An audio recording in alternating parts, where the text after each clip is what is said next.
at the Comic Con at Fan Expo, like my sister was very big, like, oh, we got to get to the board as soon as we can to write down our fandom, Mm. and she's writing. I think she's writing Doctor Who down, and there wasn't much of a Who presence, Oh.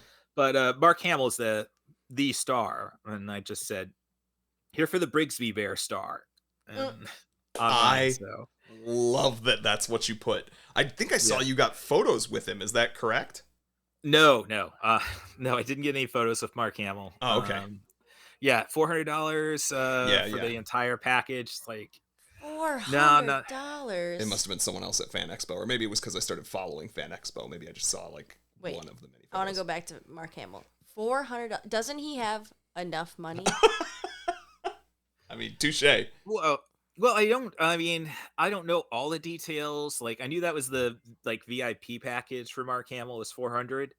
Um, but I wouldn't be surprised if the autographs were like 200. Like, I guess he doesn't do a lot of cons, so this is so and yeah, just and you say, oh, doesn't he have enough money? It's like, really, outside of voice work, can you? And you know, Have a you heard movie, of Star Wars? In love with movies, in love, in love, Dani and Nic. in love with movies. Da-da-da.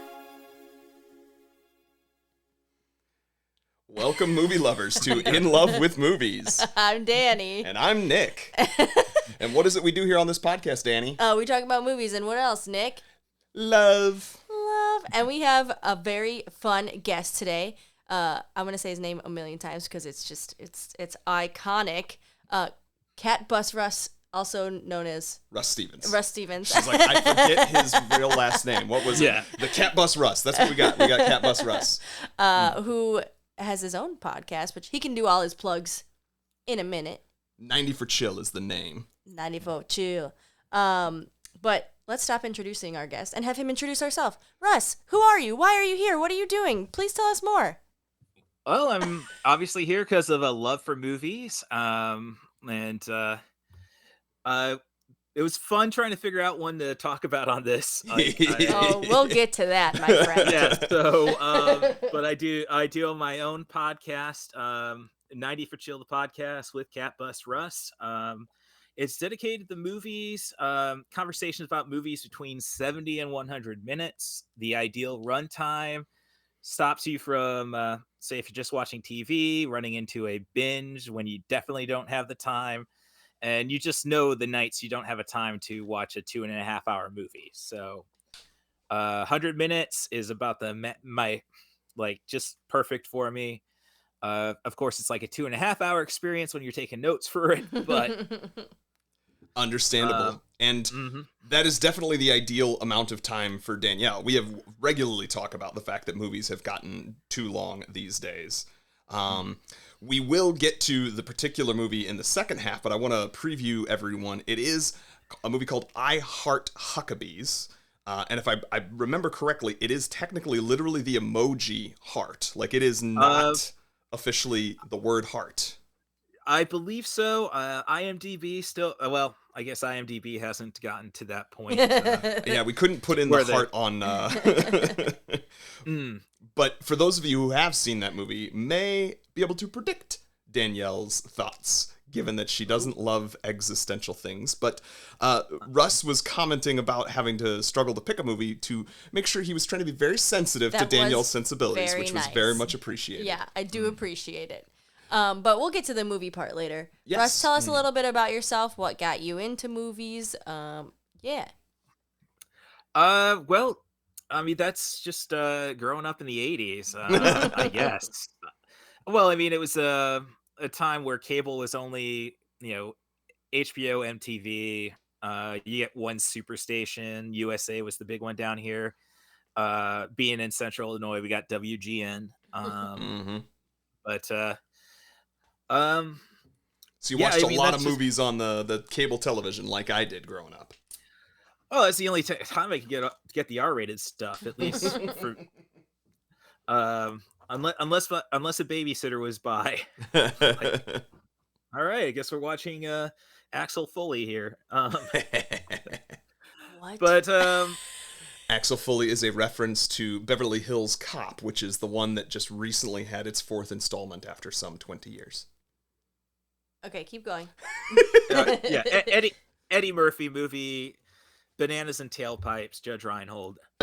We are technically, I know we keep getting ahead to movies, and that's just because Yeah. Russ and I are just such big movie fans. We really could spend the entire time doing that. But Right. this is in love with movies. So we should focus a little bit on the love. So, Russ, why don't you get vulnerable with us and our listeners and share what is your current relationship status, if you don't mind us asking?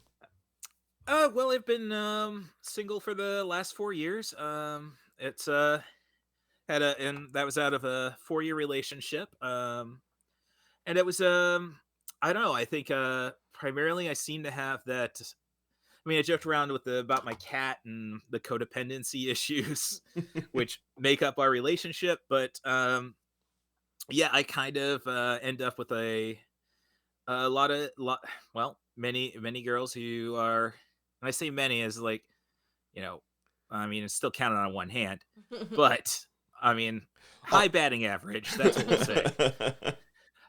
Who are going through a lot of drama, or like my last girlfriend, and we're still very friendly. She checked on my cat during the while I was at Fan Expo. I guess the trauma, I should say, is started with I was just very didn't worry about love, I guess, is what I was doing. Like after high school, it's like, well, it didn't happen, so I wasn't very social. It wasn't until I got into finally found a place to do professional wrestling in Peoria.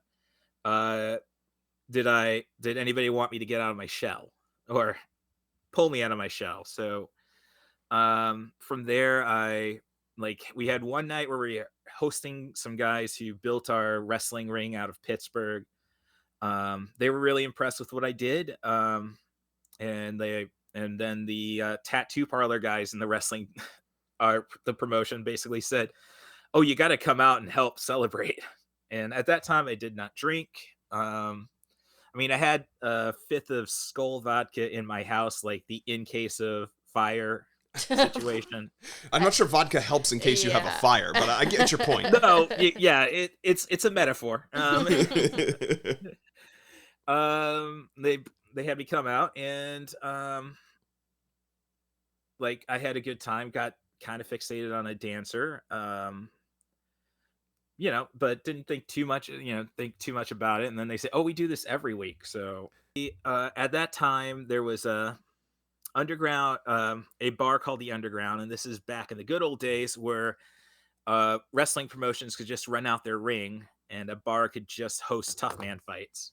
Oh. Like if you might remember, Nick, the Tough Man contest on FX, where it was Vaguely? Yeah, basically they just but usually they only showed the heavyweights. That's why I signed up. It's like, well, I know how to, I studied martial arts. I know how not to get hit. Yeah. Well, I mean, I wouldn't say that. But basically, these are guys who are going to gas themselves out. They're just throwing big punches. I can stay, compose myself. I actually fought in 2 of the official tournaments, tough man tournaments, and ended up getting knocked out by a UFC fighter in one of them. So, yeah, well, I mean, congratulations. Yeah, hey, at least I'm on somebody's resume. Yeah. But we'd rent the ring out, and I wasn't planning on continuing the fight. I did my tough man times, but the owner knew I did it. Like, I never won a fight. I just lasted long enough. Like, well, he didn't get knocked out in the first night of the tournament, so we'll let him advance. But it sounds like when you got into professional wrestling, that's when you feel like you found your social bone. You found your gear of maybe interacting a little bit more in a social setting. Yes. I'd like to think I hate to say it. I think a lot of it might still just be an act. Like, basically wrestling made me become an actor in a sense. Sure. Like, I was very shy and reserved. When I thought about wrestling, I thought about the action. I didn't think, wasn't watching the Attitude Era of WWE because it's all storyline and gosh, you can't do that on television anymore stuff. Um, so yeah, it'd be great to find that person to get intimate with on an emotional level. Let's just want to cover all bases there. The other stuff's I good mean, too, but really we're yeah, talking about, right. you'd take it even as a friend. Exactly. I understand. Yeah, so yeah, exactly. And yeah, I've been finally settling in after the breakup with Allie. And a lot of the trouble there was she's not, with her schizoaffective disorder, she's not she can't really, she's scared to get too social Mm, or mm. get too get in a situation. She's a teetotaler, and um we also have religious differences on that one. It was just so it wasn't a lot, so didn't really get to go out and be social since I've always ended up working two jobs. So anytime I had to be with her. So but getting in a better place, at least there socially. And um yeah, as I say, it's just like I'd love to make that connection, but Well, um it sounds like it's more really just, I mean, the connection would be great. Otherwise, it's more of just an ego thing. I think a little bit that, mm, oh, why can't I find anybody? sure.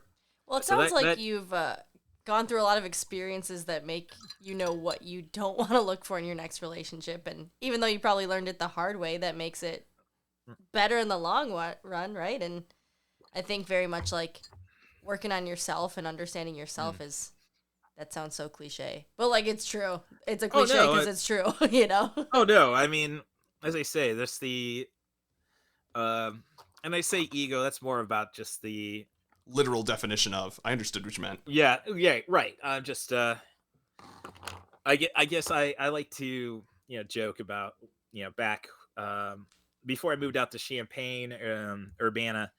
I was in Peoria and I was 35. All my friends pretty much had grown out of it, out of Sure. they got married, they were having kids, and it's like, but what about me? And I was essentially all my friends, I guess, that I did see were either bartenders or dancers, and Mm. and That yeah, a becomes lot that the could yeah. Well, thank you, Russ, Mm, though, for sharing all. That's a lot of heavy stuff for sure. So I appreciate you being willing to share it and just mm. talking about your experiences. That's tough. That's um. Now I'd probably just like to hear my own voice. Like, No, No, really. Russ, uh, I need you to hear mm, this. It's big and it's yeah. huge to be this vulnerable with a group of virtual strangers, let alone mm, the actual strangers on the internet. ah, And I don't think people applaud that vulnerability and that courage enough. So I want to take a moment and applaud yours. Yeah. oh well, thank you for that. To So end on a lighter note before the movie, Sure. can I ask you about pro wrestling? Like, how did you get into that? And like, was your name CatbusRuss? And tell us a little bit more about it. okay, so the pro wrestling. So I basically you know again, like with my parents, I was trying to be the good son, dare I say. Like, okay, I was trying to bust my ass for a wrestling scholarship, didn't happen. Did you wrestle in high school? Yes, yeah. Okay. And you were trying for college wrestling, or? Right. Yeah. Pay for my education, got to Hmm. get that college degree. Yep. And uh so I went into, what did I love to do, focus on? I thought computer science. Okay. I applied to the U of I, and I'd like to say I'm still bitter about them not accepting me, but they turned out to be right in their decision. No. I didn't make it through the JUCO, and like I was thinking, well, I don't like this now. What's my next love? And I thought, well, let's try professional wrestling. At that time, it was still three big promotions, and I was calling wrestling schools, and my parents caught on to that. And it's like, okay, Russ, if you get your web designer certificate and your general education associate's degree, we will pay for wrestling school. Uh, Eventually found some guys in Peoria who got an article in the local news there, um, and I was learn the very basics from them. Basically, how to fall, how to run the ropes, and then it was pretty much just a lot of people who are just trying to play hero for themselves in front of their friends. Mm. So not a lot of commitment there. Mm.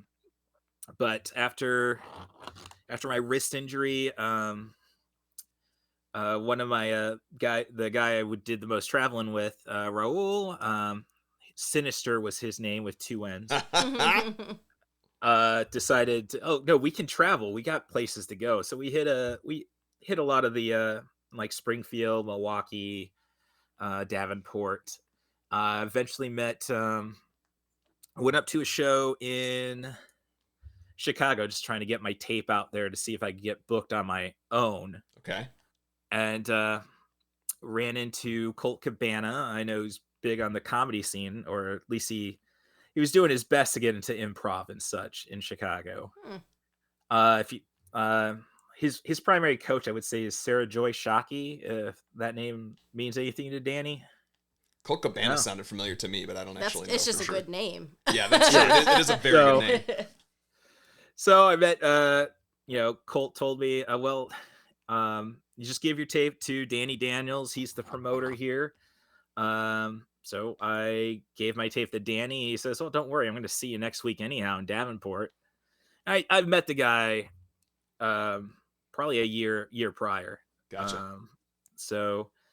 And it's like, oh shit, I got to go and get the Davenport. I'm not booked.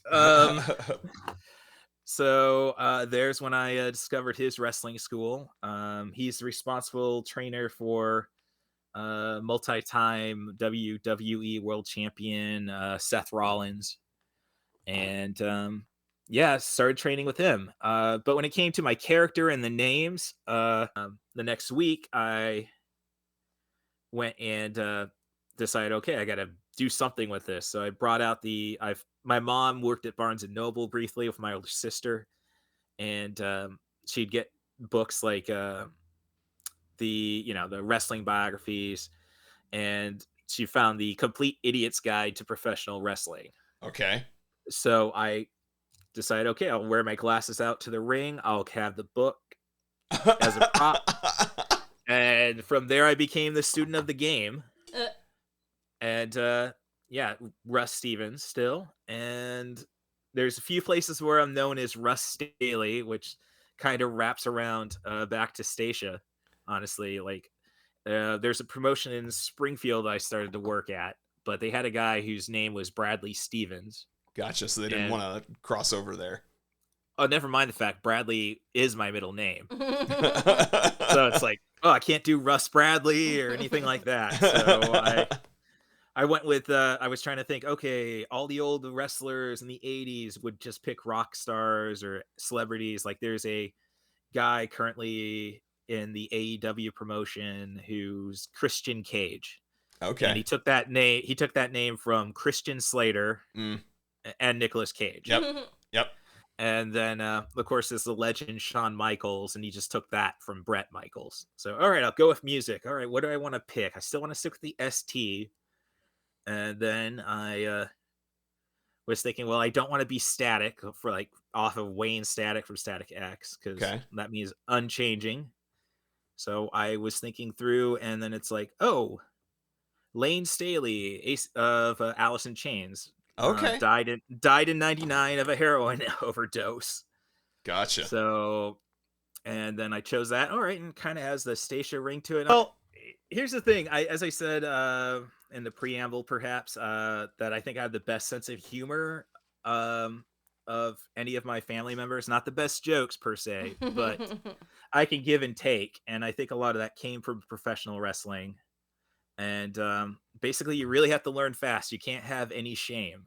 Yeah, for sure. I feel like, well, two things. One, as an improviser, like, I am myself when I'm on stage, but also I play this character, depending on what scene I'm in. And I think that gives me a lot more energy and a lot more stamina, I guess.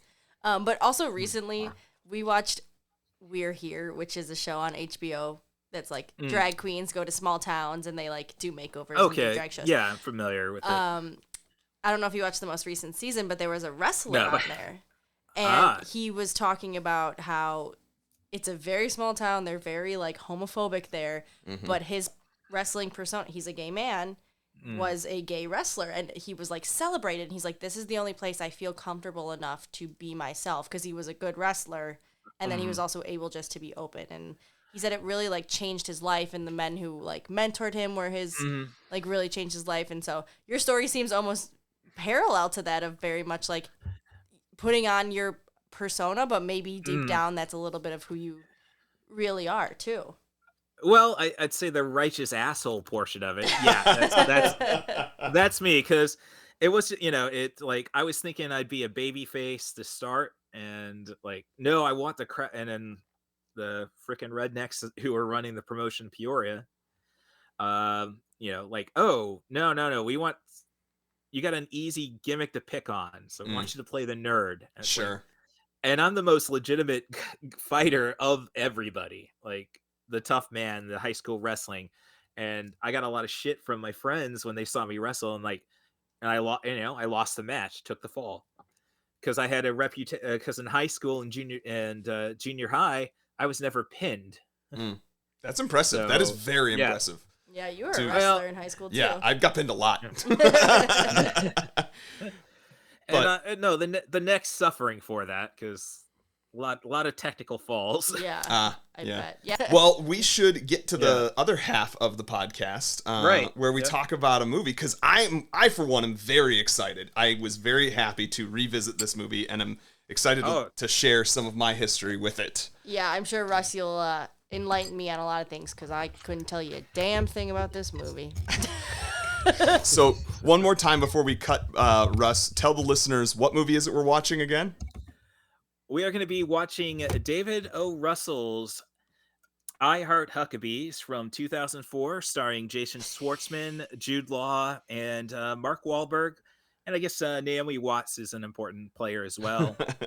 Indeed. In the long term, yes. All right. Well, we will see you listeners on the other side. In love with movies. Da-da-da. Welcome back, movie lovers. We're back. I think Danielle's going to give everyone a little bit of mukbang here while she's eating things on mic. Mukbang? That is a thing. It's like a specific ASMR. Oh. And hopefully our listeners enjoy it, since you are chewing into If you like this real good, send me some money. Danielle's going to have an OnlyFans of just her ASMR mukbanging. Do you want to know what I'm eating? Ciabatta bread. Ciabatta bread. But we are welcome back. Sorry, movie lovers. We are welcome back to In Love with Movies. We are discussing I Heart Huckabees with CatbusRuss Stevens. And we will go ahead and get right into things with our opening credits for the movie. So, this movie is written and directed by David O. Russell. Some people might know him from American Hustle, The Fighter, Silver Linings Playbook. These are all pretty legitimate films. You were kind of like, oh my gosh, I'm not sure. But there's lots of serious themes in all of those movies, and there's serious themes in this one as well. Three Kings is another one. That's the first one I've ever seen of his. And I think I Heart Huckabees, just because of, premises and such, is the only other one I've really seen. Interesting. Yeah. So Three Kings, I remember, I think would have come out before this, if I remember correctly. 99. Yep. And that's another good, I think it's got George Clooney and Ice Cube. Oh no, it's a great example. George Clooney, Ice Cube, Mark Wahlberg, Spike Jonze as an actor. Oh god, I forgot about that.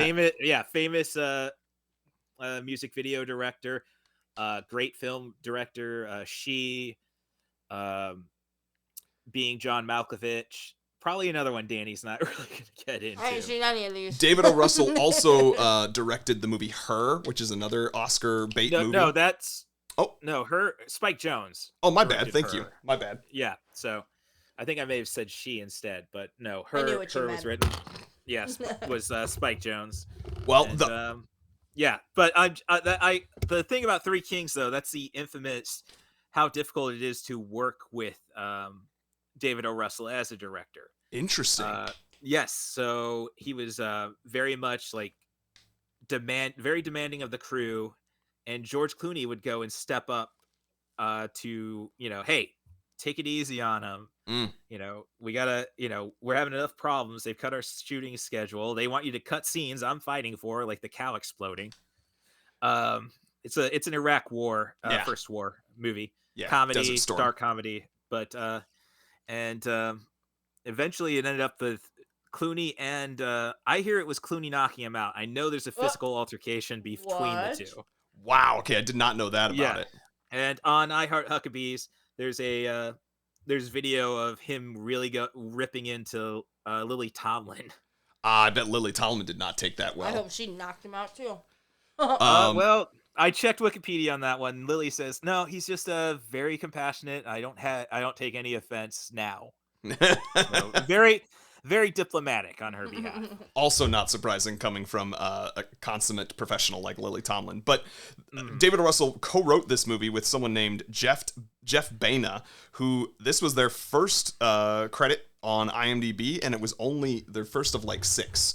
So I don't know what this person's role was in terms of helping David O. Russell, who's got a lot of other credits to name, but I just thought that was an interesting thing to note. The movie stars, and some of these names Russ shared with us before the break, so go back. But Jason Schwartzman, one of his earlier roles, people might know him from Scott Pilgrim, or Rushmore was one of his earliest breakouts. Yes. Danielle, you would know him from Parks and Rec. What? He was in Parks and Rec as the guy who owned the video store that was closing in that one episode about that.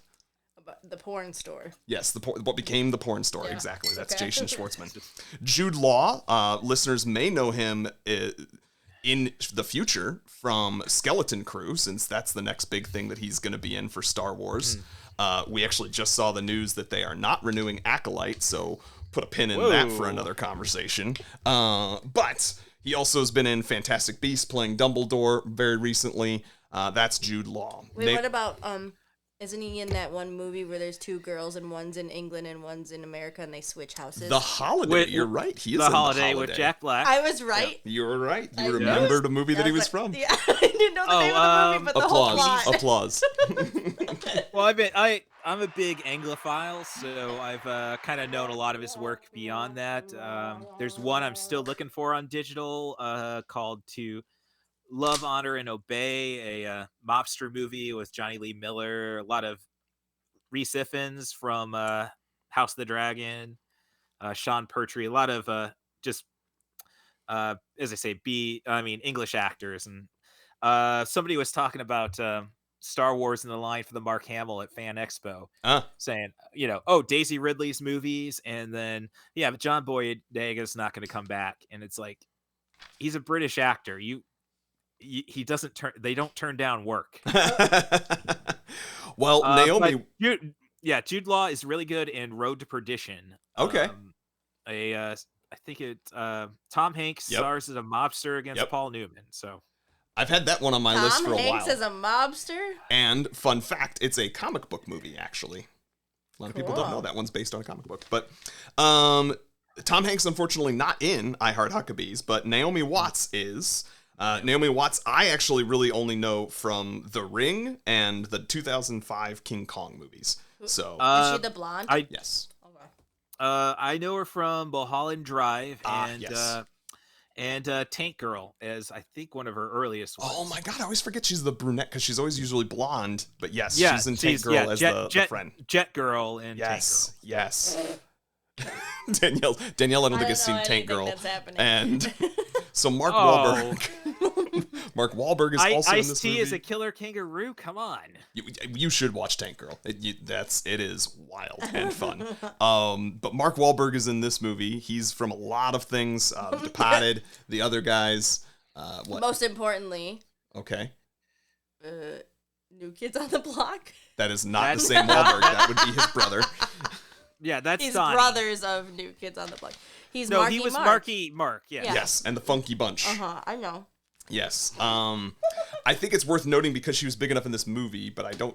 Isabelle Hubert, and she's pretty much only in a lot of European movies, but she plays the French sort of antithesis existential detective. Lily Tomlin, yeah. Yeah. So you have Dustin Hoffman and the Dingle. I think I should probably just hold off on that. Oh, it's good. It's going to be good. Wait, But you're right. Dustin Hoffman and Lily Tomlin, those are the existential existential detectives in this movie. Dustin Hoffman known for a lot of good things, but Rain Man, The Graduate are his big ones. I also love him in this small little movie called Confidence, which is, I think, an underrated film and an underrated performance by him. Lily Tomlin, most people might know these days Grace from... and Frankie. I knew that Danielle was going to know that. Or I think her most recent film is... Or no, maybe it's not most recent. She's done one since then. But 80s for Brady. 80 for Brady. You even know all these things. Because Lily Tomlin, she's my girl. I was watching Laugh-In reruns. There you go. On Nick at Night back in the day. So I that's where I know Lily Tomlin from myself. I first met her on The West Wing, which you will get to see sometime soon because we are slowly rewatching The West Wing together. So that should be a good time. But as Russ is ready to talk about things, I want to get to that point for him. So we have to first let Danielle chew and swallow so that we can get to everyone's favorite portion of the podcast, where Danielle will give a spoken word summary in... Time for Danny's Dingle. Existentialism.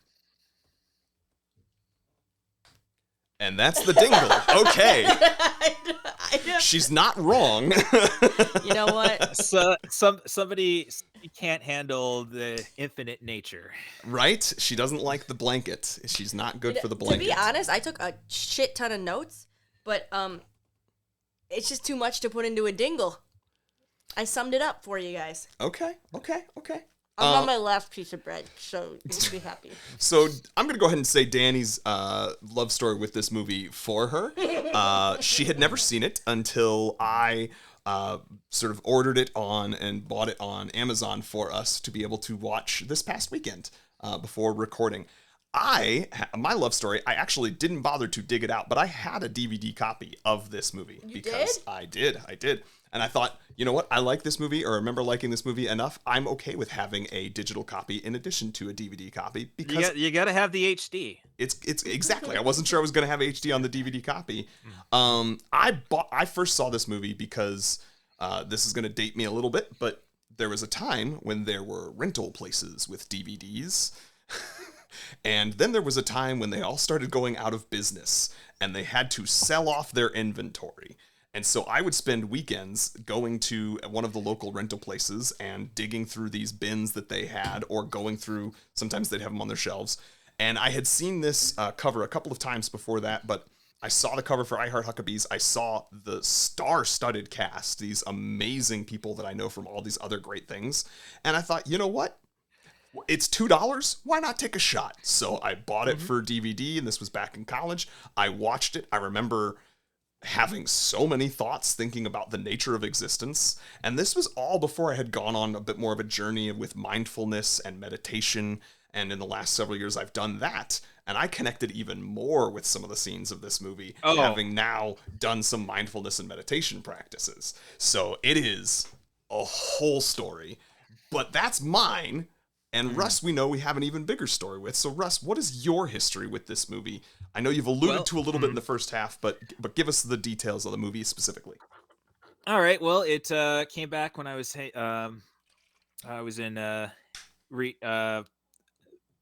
FWB relationship with the girl with shared trauma. Okay. Yeah, it said existential comedy, and I had been kind of fascinated by the concept from my limited philosophy classes in junior college, and like existentialism just seemed like something to connect with me. You know, I exist, therefore I am. I think that's Descartes. Yep. Or Popeye the Sailor Man if you're a Red Dwarf fan. So we went and obviously we were gonna jump and see this movie, and.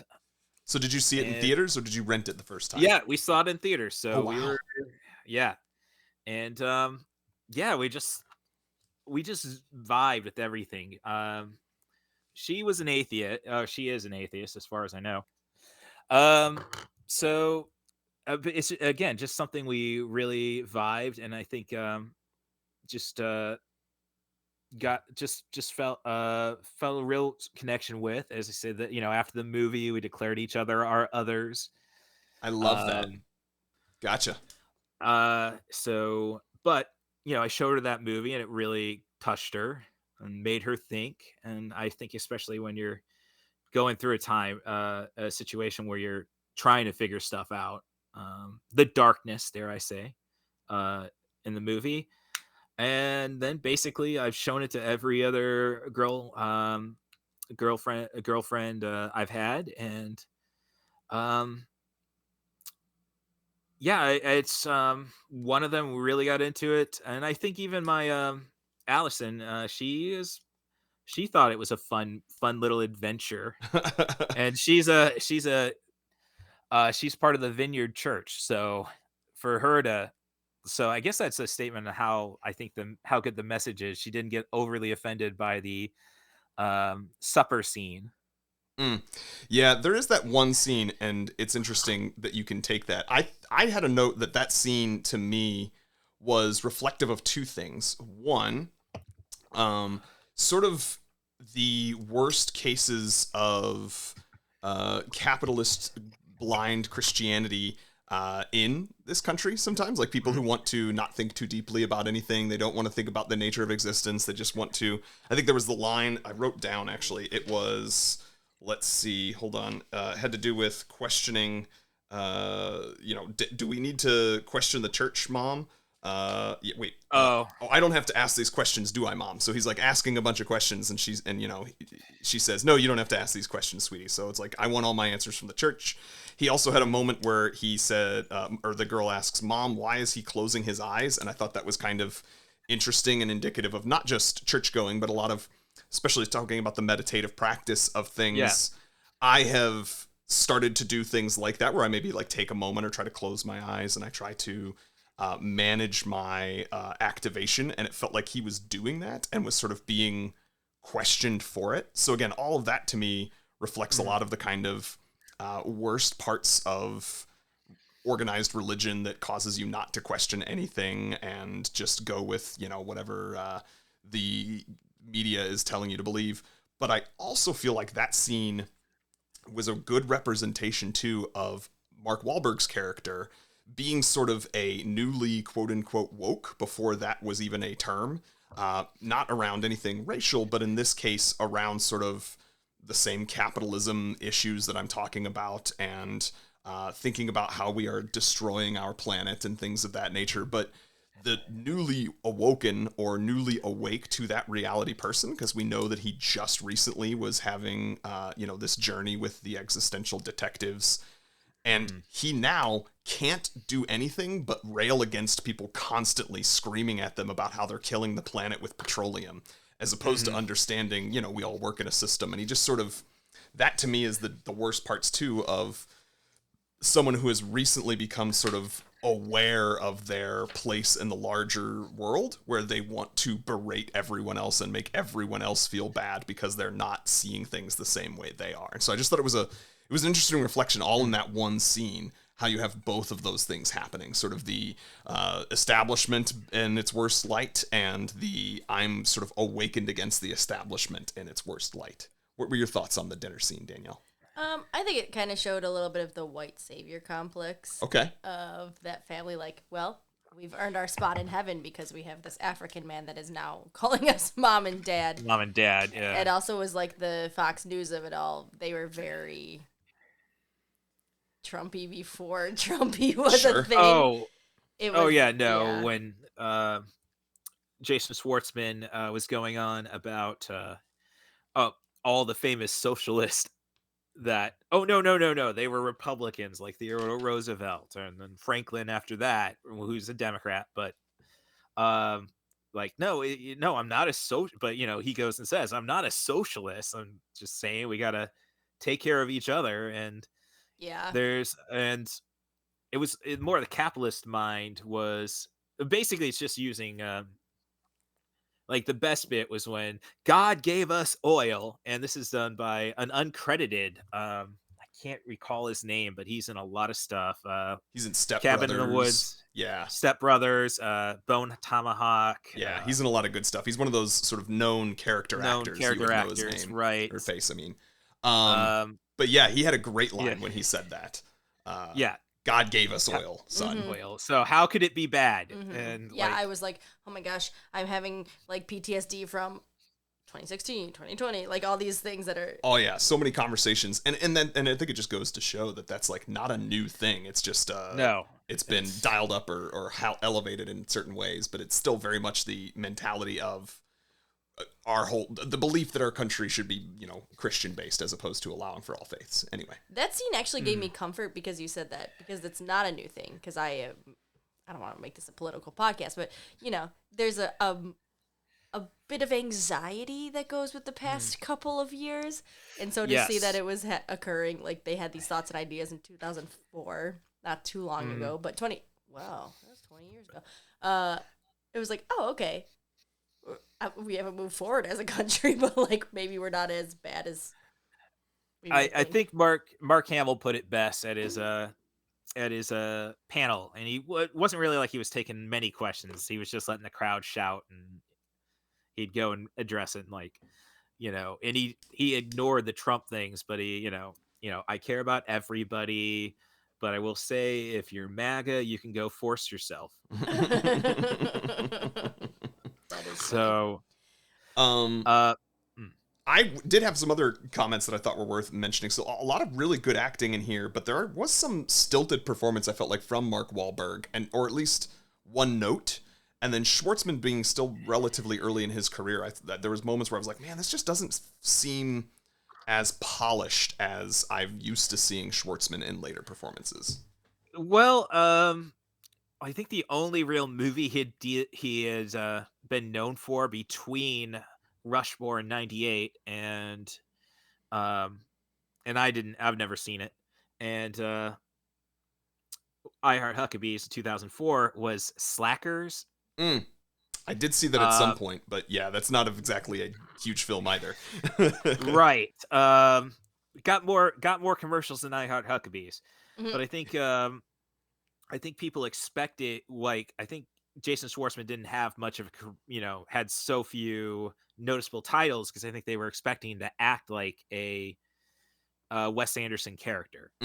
And I think that's this movie. Like, my first note is the sooner Jason Schwartzman curses, the better. Because I think I've just been listening to a podcast about Grand Budapest Hotel, and like his second line is shit. So it's like, all right, we're in for a good time. Yeah, definitely. I was gonna say he definitely starts cursing early in this one. That's for sure. Because we had the captions on, and it was too low to hear at first, and I was like, yeah, you can't even hear what it. What did he just say? Oh my god! Right, and but as for Mark Wahlberg, this is the first time I thought, like, oh geez, this guy is acting against type.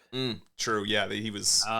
So that might make people think, it's not one of his better performances. It isn't The Happening bad. Let's make that clear. But I think it's I find this to be one of my favorite performances of his, and it's a one-note character in a sense. I mean, you get some great moments when after they discover the pure being ball thing, as they say it. Sure. He like, no, trauma is going to happen again. Human drama is going to interfere again. You can't stop that, and that's where Isabelle Huppert went and seduces. Yep. I don't understand the science of that one. Like, she's wearing heels. Like, we both had some version of a note of that. I hated that. That was the strangest sex scene I've ever seen in a movie. I just wrote, what the? There was so much time spent in them like smearing mud in each other's mouths for no reason, and then just their face in mud. Then just doggy styling. Like, what? I could not find the director. But there's a really Huppert was known for a lot of I would say misogynistic movies. Interesting. Okay. Or at least you could say misogynistic, or you could say no, it's stories about sexual liberation. But a lot of French movies. she did one with I think it's Michael Haneke, director of Funny Games. Okay. Starring Naomi Watts, and I can't remember too many other actors besides Michael Pitts from Boardwalk Empire first couple seasons. Gotcha. Well, so it Yeah. seems like there's just a lot of people stretching their wings, sort of, in this. Right, and that's why it's one of my favorite Mark Wahlberg performances. Yeah. And it's kind of ironic going on his anti-Christian rant at the dinner table, and now he's like, no, I'm only going to do projects that are wholesome or promote my faith as a Catholic. Well, there's people have go, different journeys in life and are in different places. You're about to share something though, Danielle. Oh, speaking of actors. Okay. Russ, I'm sorry. This movie was really hard for me to watch. Because No, I don't, my brain doesn't think that way. But Jude Law, very pretty boy, but his fucking accent, he was so bad at an American accent. I was like, he just kept going into British, and I was like, ugh, it's so distracting. Oh, no.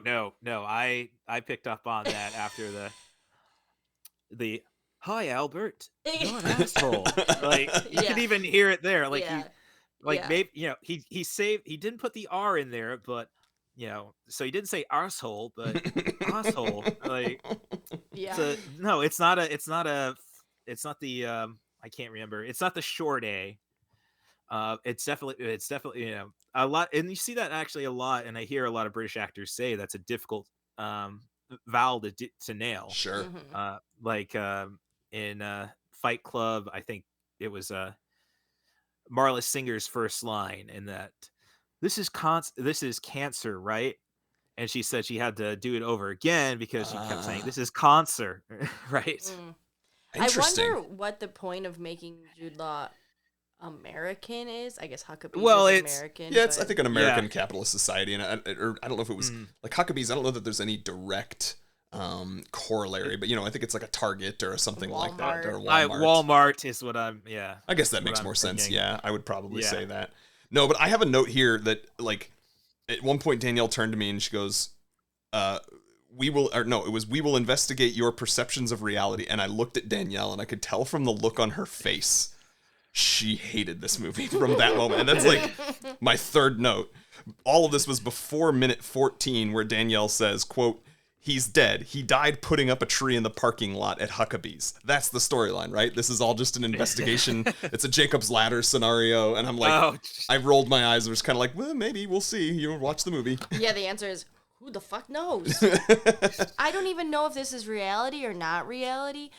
Clearly it's not reality, but they're playing like it is real. Mark Wahlberg, he dead? He died in 9/11? No. Oh, yeah. Because they said the September incident. September, yeah. And he's wearing fire boots. Which was a clear reference to 9/11, yeah. So are all these people dead and they're trying to figure out what's happening after they're dead? Does it even matter? I don't know. I think that those are all valid questions, and you should stop resisting the urge to ask those types of questions. There's supposed to be an answer at the end, though. I want them to be like, this movie is that's the entire point of the movie. Yes, that you don't like. You can have differing philosophies. One's too extreme. One's like, well, there's got to be a perfect middle. And I actually think that this. So I don't know how much you have studied like Buddhist philosophy, Russ. Not enough, because I will say that. I've gotten into it little bit, mostly through like Jediism from Star Wars and how it's very closely related. Jedi, I'd say Jedi philosophy. Like, I'm very big on don't get keep your cool, don't get anger. I would say my martial arts background. We had to do no, you're gonna meditate for 5 minutes, and you eventually understand that. I think I've transcended space before through meditation. I have as well. That's a very wild experience. It's only happened to me once. All right, twice, but it's been a very long time. And but yeah, it's and no, I took the lessons from the church. I'm an atheist now. I was always kind of curious, like, what could Mary have just been an overly encouraging mother? Oh, yes. No. He acts like the Son of God. Surely he's the Son of God. maybe did they just really want to eat pork? And it's like, well, we create this guy, we can do that. I mean, bacon. That's all that needs to be said. I mean, bacon is pretty tasty. But I made 2 notes about specifically sort of you mentioned, it allowing for different philosophies, which I think it does. But I also think that the 2 sides of the philosophies that are presented here, the primary ones, if you look at the sort of 2 different existential detectives, the theory being life is suffering, get used to it, which I think is very funny that comes from the French person, because I feel like they're sort of stereotypically joked as like always thinking life is suffering. And that's one part of the philosophy, but the other part is that everything is connected. And the reason I bring this back is because that's sort of some Buddhist tenets is the idea of like life is suffering. You will always be suffering in life, and that's sort of the drama of humanity is brought in there. But there's also this important tenet of like we are all connected in such that the universe is made up of like, even before these people knew about anything like atoms or quarks or strings, which are talked about in this movie, Buddhists believe sort of, and I could be misrepresenting this, I apologize to anyone if I am, but my understanding limited is the idea that everything's connected, such that to believe that you are not the same as the thing across from you, to believe that you are different from the butterfly, to believe that I am different from you, Russ, that is in fact an illusion of the mind. And that's kind of the whole point that the blanket is putting across is, he's like, oh, here, that we're all this blanket. This blanket is everything that exists in the universe. And here I am, and here's this, and here's somebody masturbating, and here's a tree out in the woods, and it's all the blanket. And it is the lines between those things that are in fact dictated by nature, but also metaphysically speaking, arbitrary. And I mean, I love the concept of Buddhism, basically that we're all one giant whole. That's I kind of, I mean, my hopes is that I don't remember being born, so I don't think I'll actually know when I'm dead and the soul continues. That's how I like to approach things. I'd rather, not existing is more hell than actual hell. Sure, I could see that. I could see that.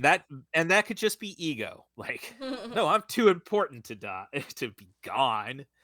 But that's where we're always just trying to make sense of everything in this universe. Right. And I think that I'm forgetting who's maybe quoted as saying it. I know recently it was Lisa of Comic Book Couples Counseling was saying this to me in a conversation we were having, talking about, she'd heard this before. The idea that, we don't know what God is. Like, God is the shape underneath the sheet, right? And we just try to create this sheet to explain the nature of existence. So I kind of like the idea of connecting that metaphor to the blanket, like, and that, they are all in fact the same thing. We just, depending upon what it's on top of, or depending upon what shape it's taking, or depending upon what part of the blanket you're looking at, you come up with a different explanation, be that God, Yahweh, Islamism, Buddhism, etc., and so forth and so forth. So, well, the only other note I had that I was like, I absolutely must mention this, was he gives that tree meditation, and there's often these, like, every time he comes back to the tree, it either is, his enemy, Jude Law, or himself pops up and uses a machete. And to me, that was just such a perfect depiction of, you are being told to meditate and find a peaceful place, think about a peaceful place, imagine these images that sort of bring about peaceful feelings and thinking, and instead you keep unintentionally thinking about being angry at a person, or your bully keeps coming into the frame. And that to me is often, I think, a lot of my experience when meditating, with just intrusive thoughts about anything. And it could be something like a bully, it could be something that's angering me, or it could just be like thinking about the thing that I have to do later that day, but I can't not think about that. And you have to learn not to sort of force it, and learn to just use different tricks, whether they're trees or other things, to reach a peaceful place. And I thought it was a very good cinematic depiction of that experience that I have had. So. Oh yeah. It's, yeah, I guess when it comes to this one, it's probably the least David O. Russell of David O. Russell's movies. This really feels like a Spike Jonze or a early Wes Anderson movie. But so the only thing I actually took away from this movie, the one line that, like, I think kind of stuck with me was, "How am I not myself?" They say that like over and over again. Yeah, that's a very intentional. He's like saying it to them, and then they repeat it back and back and back. Right. Lily Tomlin and who's that? Hoffman. Robert De Niro. Dustin Hoffman. Dustin Hoffman. Yeah. They crush it. They are chef's kiss. Love them. Yeah. But yeah, I think that was one. Since I'm supposed to be just taking thoughts. So why did that stand out to you? Because I think maybe that's something I ask myself constantly. Is like, what is myself? How am I not myself? How am I myself? Oh, shut up, Nick. Tell me more. I didn't think about it too much more, but I'm thinking about it now. Like, how am I myself? How am I not myself? How am I not myself? How am I not myself? Anyways, the other thing that I took away is, why is Shania Twain in this movie? I think that's the ultimate MacGuffin, honestly. Like, we're going to see, it's Chekhov's country singer. Truly, at one point I said, does Shania know she's in this movie? Because they kept referencing her, and then she shows up, and I was like, damn, she does. Shania is a wacky woman, too. I've seen her. Yep. Yeah. She's a character. Yeah. There's just little things I like. Build the entire thought that coincidences mean something, and that goes back to the my junkie friend. It's like we see the same license plate in two different spots, and it's like, or I saw it at the gas station I was working at, and then later driving. Oh shit! I saw that plate at the gas station. Oh shoot! We got to look for the third. Trying to make sense. Yeah. But was there anything else that stood out to you, Russ, that you felt you wanted to make sure you mention? Well, this one inspired me. I'm gonna have to go and buy that Polaroid camera now. There you go. Okay. And I think a lot of it is this movie really kind of portrays those who, it's kind of a blue pill, red pill thing.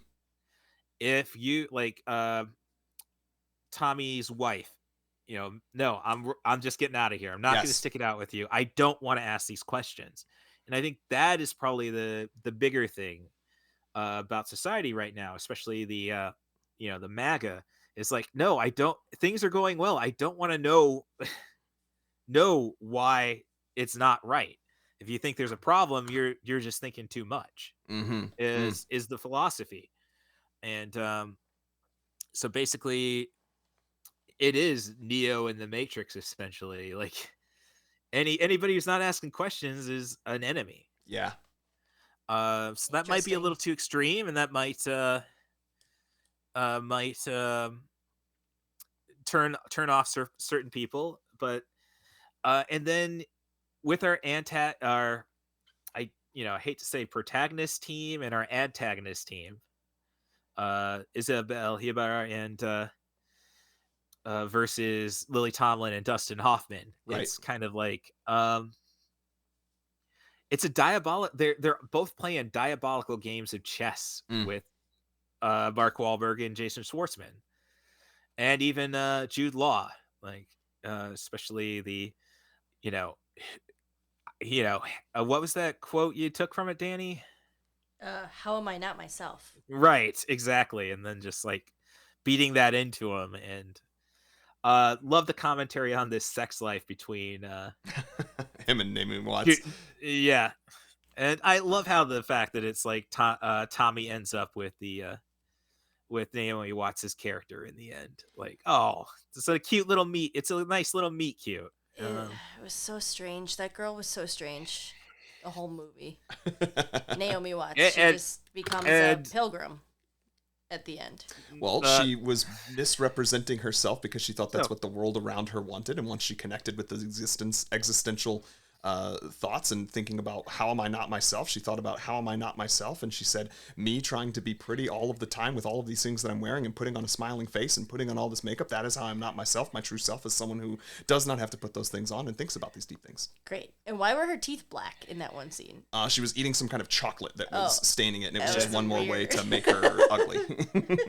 And that's probably my favorite line. I think everybody's most people's favorite line from the film is, I know where this is going.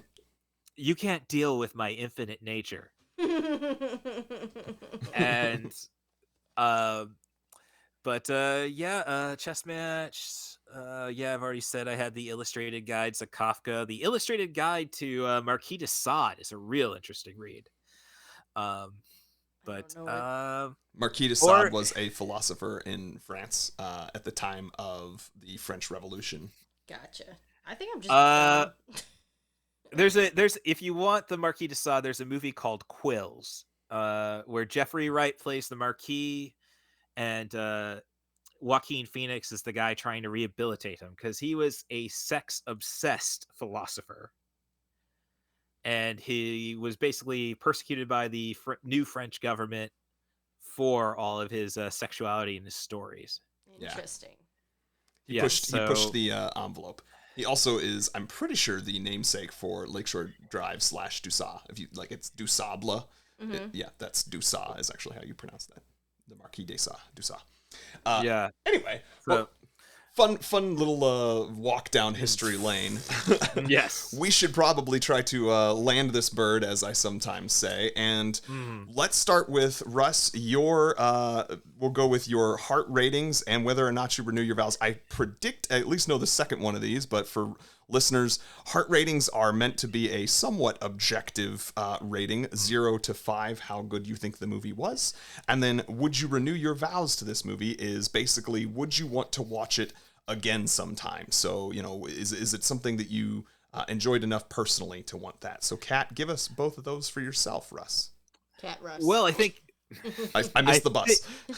Well, I think from an objective standpoint, this is a 4. A subjective, no, I love this movie. It's a 5. Obviously, I'll renew my vows. I think it's I think the objective issue is that I think is David O. Russell trying to catch what was hip at the time. So this is, as I say, very much Spike Jonze being John Malkovich or a Wes Anderson vibe, and he's never really gone back and done it again. So I think he experimented critically. This is like a 55 Metascore. So some people got it, some people don't. And it's not an easy one for the audience unless you're willing to go and ask questions. I think the thing is, and it was not a hit. Yeah. This is a Fox Searchlight movie, so it probably didn't cost anything to make. And the actors probably worked for scale, all that stuff. But yeah, I think it's I'm definitely, this is the first time I kind of watched it without anybody else. Wasn't showing it off. And I really really getting a lot of it, and it's making me think of, because I have my nihilistic moments. Life is fleeting. That's the story of a single 44-year-old, I guess. But so that means you definitely love this movie, and we're not surprised by it, because it's why you picked it, and that's a good thing. Yeah. Danielle, what would you give it? Speaking of the half of people who didn't get it or don't want to ask those questions, I'm so sorry, Russ. I give this a 0. No. That can't be true. You're not really going to give this movie a 0. It's got to be a 1 for the how. Well, okay, like, 1 for Lily Tomlin. 1 for Lily Tomlin. Come on. I love Lily Tomlin. Okay, we'll give it a 1. Okay, but you're not renewing your vows. In my heart, I don't like it. Okay. Respectfully, and I hope you won't be offended with how I phrase this, but what I will say, and I think Russ and I are on the same page, this movie is it is an exploration of existentialism with a loosely threaded storyline in between it. So the movie itself is not meant to be the thing that gives you the entertainment. Well, that's why I watch movies. I'm aware. That's my point. You like your escapism, and there's nothing wrong with that. But this movie is meant to just be a vehicle, I think, to get you to ask these types of questions and to seriously consider your own philosophy and your own life and your own existence. And that, I think it does that actually really quite well. I've already talked about how I think it visually represents. We didn't even get into the portions of the screen sort of becoming cutout pieces floating towards it. Yes, the cubes. I think that's a beautiful representation. And then the scene where he's like, my nose and your nose, where does one end, etc. So great. You can't. It comes to the point where you can't even tell where the cracks are. So are they even there? So, and I think those kinds of thoughts are what make this movie good. I did write down 3.5 out of 5 because Yeah. As we said, not always the best execution of some of those things. Some of the acting is not as good. I wrote down at first that I was not sure I would renew my vows, but after we've talked about it again, I absolutely expect I will see this again at some point in my life. I'm sure you will. I like this movie. I like what this movie makes me think. I like the way that it represents some of those things. I think we need to have more movies in the world like this that are trying to do something different, even if they don't execute 100% on everything they're trying to do. Sure. I support art. So, all right. So that's a 3.5 for me out of 5 and would renew my vows. Russ, real quick for our listeners, give a plug for your things and where can they find you online? All right. You can find me online at Blue Sky, at catbusruss.bsky.social. I know that's long, but you search CatbusRuss, you'll probably get there. I'm on Mastodon. I really like that platform, but that is a long ass handle. And Instagram at CatbusRuss. I dropped an episode of 90 for Chill the podcast with CatbusRuss. Try not to go and like, oh, there's 90 for Chill the .com the podcast. That was my when I was paying Podbean. And I'm still trying to archive a bunch of stuff off that. No, that's not going to help me. So it's got a big red line over the graphic on that one. If you look for 90 for Chill on Spotify, I can attest you can find it real quickly there. Yeah, Spotify, Apple, everywhere you can get your podcast. As I say, drop episodes every Wednesday. I'm always looking for guests for the show. You can do that by following me on those social medias, or you can go and send an email to russthebus07@gmail.com. That's RUSSTHEBUS07@gmail.com. Offer me a movie, a theme, a director, an actor. I can make any movie work if you're willing to do the extra. If you're willing to do some extra work. I've had a bunch of marathon episodes. Like had a great guest of mine, a good friend, Andrew Teedy. He wanted to do Tombstone really bad, and it's like, oh, that's a 2-hour movie. It's definitely not the 90, but it is a good so flick. It's like so we just like, look, if you want to talk Sam Elliott movies and make competing marathons between art house theaters, like I'll do 4 90-minute movies. You can do any length you like, 3 of those, and all right. And yeah, so I'll work with anything. But yeah, and I hear a lot of people like to have themed episodes instead of just movie episodes, or at least that's what the poetic critic, my older sister, prefers. So. Well, Dani, awesome. Where can they find you? Find me on Instagram at DaniMiami4. All right. And where can they find us as a podcast? Why don't you answer that question, Nic? All right. Danielle's afraid to do it. You can find me at Nic Loves Movies. That's NICLUV Love. Nic Loves Movies. I am on many of the socials that way, but also I'm looking for more people to follow me on Letterboxd. I'm gonna start posting more on Letterboxd if I start actually getting some followers there. So follow me there as well as Instagram, Twitter.